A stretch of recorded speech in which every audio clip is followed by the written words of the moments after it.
Hello, ജുബിസ് വ്ലോഗിലേക്ക് എല്ലാവർക്കും സ്വാഗതം. എന്തൊക്കെയാണ് വിശേഷങ്ങൾ? സുഖമായിട്ടിരിക്കുന്നുവെന്ന് വിശ്വസിക്കുന്നു കേട്ടോ. ഞാനിവിടെ സുഖമായിട്ടിരിക്കുന്നു.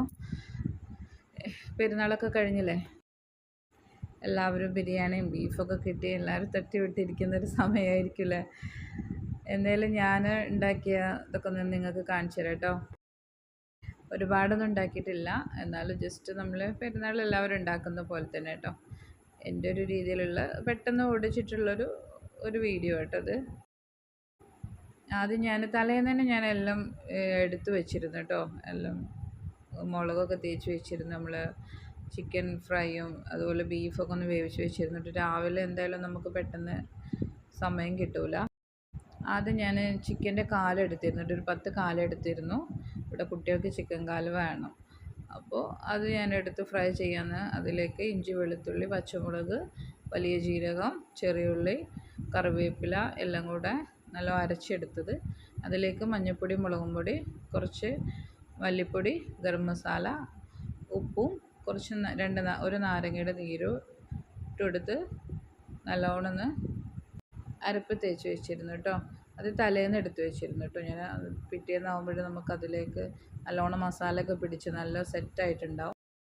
അത് കഴിഞ്ഞതിന് ശേഷം ബിരിയാണിയാണ് വെക്കുന്നത്. ബിരിയാണിക്കുള്ള മസാലൻ്റെ ചിക്കനൊന്ന് ഫ്രൈ ചെയ്തെടുക്കാമെന്ന് വിചാരിച്ചു. അതും തലേന്ന് തന്നെ കേട്ടോ. തലേന്ന് രാത്രി ഒരു 10:30-11 മണിക്ക് കുറച്ച് മഞ്ഞൾപ്പൊടി മുളകും പൊടി ഉപ്പ് കുറച്ച് നാരങ്ങ നീര് ഉപയോഗിച്ചിട്ട് അത് ഒന്ന് ഫ്രൈ ചെയ്തെടുത്തിട്ടോ. നല്ലോണം ഒന്നും ഇതായിട്ടില്ല, എന്നാലും നമ്മൾ ഉടയാതിരിക്കാൻ വേണ്ടിയിട്ടാണ്. ഇവിടെ പിന്നെ ഞങ്ങൾ കുറച്ച് പേരേ ഉള്ളൂ കേട്ടോ. പിന്നെ പെരുന്നാളാകുമ്പോൾ നമ്മൾ എന്തായാലും കുറച്ചൊക്കെ ഉണ്ടാക്കുമല്ലോ അല്ലേ, ആരെങ്കിലുമൊക്കെ വരും നമ്മൾ ഫാമിലിയൊക്കെ. അതുകൊണ്ട് ഇച്ചിരി കൂടുതൽ ഉണ്ടാക്കിയെന്നേ ഉള്ളൂ.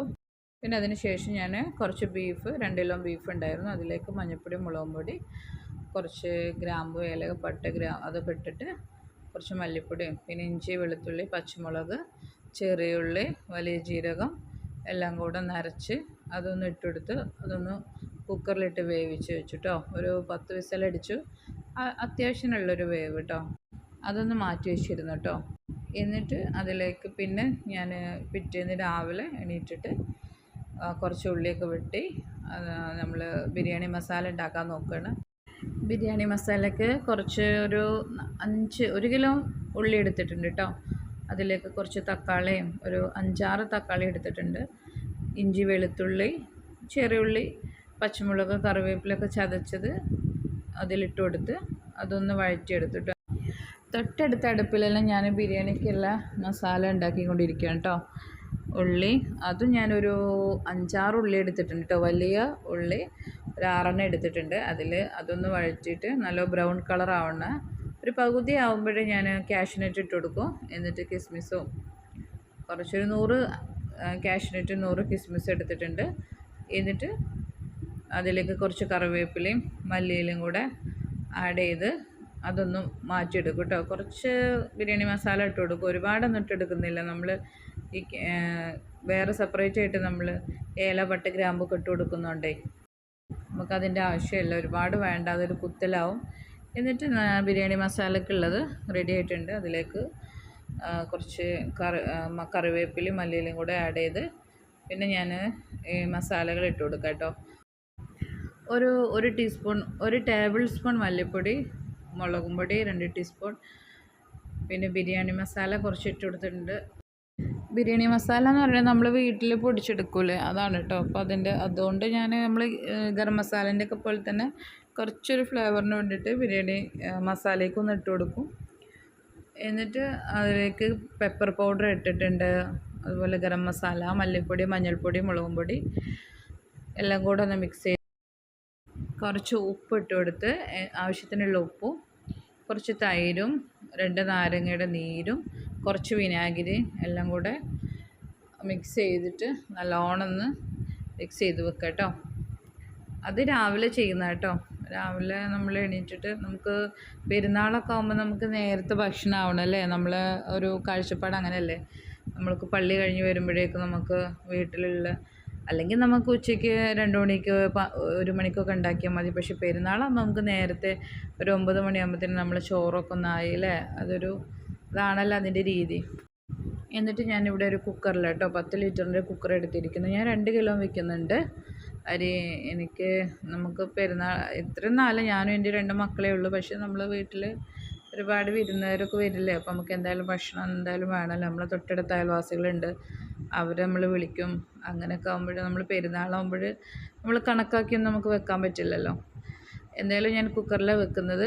ആ മസാലകളൊക്കെ നല്ല പുളി എരിവും ഒക്കെ പാകമായിട്ടുണ്ട് കേട്ടോ. ഞാനൊന്ന് ടേസ്റ്റ് ചെയ്ത് നോക്കി.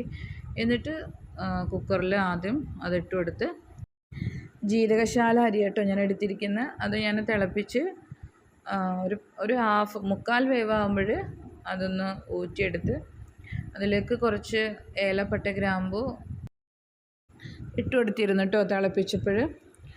എന്നിട്ടത് നമ്മൾ ആദ്യം ഇറച്ചിട്ട് കൊടുത്ത് അതിൻ്റെ മുകളിൽ കുറച്ച് ചോറ് നമ്മൾ സാധാരണ വെക്കുന്ന പോലെ തന്നെയാണ്. എന്നാൽ ഓരോരുത്തർ വെക്കുന്ന രീതി മാറ്റമുണ്ട് കേട്ടോ. ചിലവർ ഓരോ സ്പൈസസ് ആഡ് ചെയ്യുന്നതും അതുപോലെ മസാലകൾ കൂട്ടുമൊക്കെ മാറ്റമുണ്ട്. അതുകൊണ്ട് കേട്ടോ എൻ്റെ രീതിയിലുള്ള ഒരു ബിരിയാണി കൂട്ടാണ്. അരി ഇട്ട് കൊടുത്ത് ആദ്യം പിന്നെ മസാലകൾ ഇട്ട് കൊടുത്ത് കുറച്ച് ചോറ് ഇട്ട് കൊടുത്ത് അതിന് മുകളിൽ നമ്മളെടുത്ത് വെച്ച ഉള്ളി ഉണ്ടല്ലോ, മൂപ്പിച്ച ഉള്ളി, അതും കാഷ്യൂനട്ട് കിസ്മിസ് അതൊക്കെ ഇട്ട് കൊടുത്ത് ചോറൊക്കെ ഇട്ട് കൊടുത്തിട്ട് അതിന് മുകളിൽ കുറച്ച് നെയ്യ് ഇട്ടോ, ഒരു 100 നെയ്യ് ഇട്ട് കൊടുത്തിട്ടുണ്ട്. എന്നിട്ട് അടച്ച് വെച്ച് ഒരു വിസിൽ ആവുന്ന വരെ നമ്മൾ വേവിച്ചെടുക്കും. അതിൻ്റെ ഇടയ്ക്ക് ഒരു അടുപ്പിൽ ഞാൻ ചിക്കൻ ഫ്രൈ ചെയ്യുന്നുണ്ട് കേട്ടോ. നമ്മൾ തലേന്ന് മസാല കൂട്ടി വെച്ചില്ലായിരുന്നു, ആ ചിക്കൻ ഫ്രൈ ചെയ്തെടുക്കുന്നുണ്ട്. എന്നിട്ട് ബീഫ് തലേന്ന് വേവിച്ച് വെച്ചിരുന്നു. അതിലേക്ക് ഞാൻ കുറച്ച് ചെറിയുള്ളി, ഒരു 200 ഗ്രാം ചെറിയുള്ളി ഉണ്ടാവും കേട്ടോ. ചെറിയുള്ളി, വെളുത്തുള്ളി, ഇഞ്ചിയില്ല. ഇഞ്ചി വെളുത്തുള്ളി ചെറിയുള്ളിയൊക്കെ നമ്മൾ തലേന്ന് വേവിച്ച് വെച്ചതിൽ കൂട്ടിയിട്ടുണ്ട്. പക്ഷേ ഇങ്ങനെ ചെയ്യുമ്പോൾ നല്ലൊരു ടേസ്റ്റ് കേട്ടോ. ബീഫ് നല്ല അടിപൊളി ടേസ്റ്റ് വരും. ഒരു അരമുറിയുടെ തേങ്ങ എടുത്തിട്ടുണ്ട് കേട്ടോ. അതിൻ്റെ തേങ്ങാക്കൊത്ത് എടുത്ത് അതൊന്ന് ആദ്യം എണ്ണയിൽ നല്ലോണം മൂപ്പിച്ചെടുക്കട്ടോ. അതിലേക്ക് 200 ഗ്രാം ചെറിയുള്ളി, കുറച്ച് വെളുത്തുള്ളി, ഒരു 100 ഗ്രാം വെളുത്തുള്ളി ഉണ്ടാവും, അത് ഇട്ട് കൊടുത്ത് നല്ലോണം ഒന്ന് വഴറ്റി കൊടുക്കട്ടോ. കുറച്ച് കറിവേപ്പില ഇട്ട് അതിലേക്ക് കുറച്ച് വെള്ളം ഉണ്ടായിരുന്നു ബീഫിൽ. പക്ഷെ അധികം ഒരുപാട് വെന്തിട്ടില്ല, എന്നാൽ ഇതിൽ കടന്ന് വേവും വേണം. കുറച്ച് തീയൊക്കെ കൂട്ടിയിട്ട് നമ്മളൊന്ന് വേവിച്ചെടുക്കണം. ഒരു കറുത്ത കളർ ആവണ വരെ നമ്മളൊന്ന് വഴറ്റി കൊടുക്കണം കേട്ടോ. 2 സ്പൂൺ കാശ്മീരി ചില്ലി, ഒരു 1/2 ടീസ്പൂൺ മഞ്ഞൾപ്പൊടി ഇട്ട് കൊടുത്തിരുന്നു കേട്ടോ.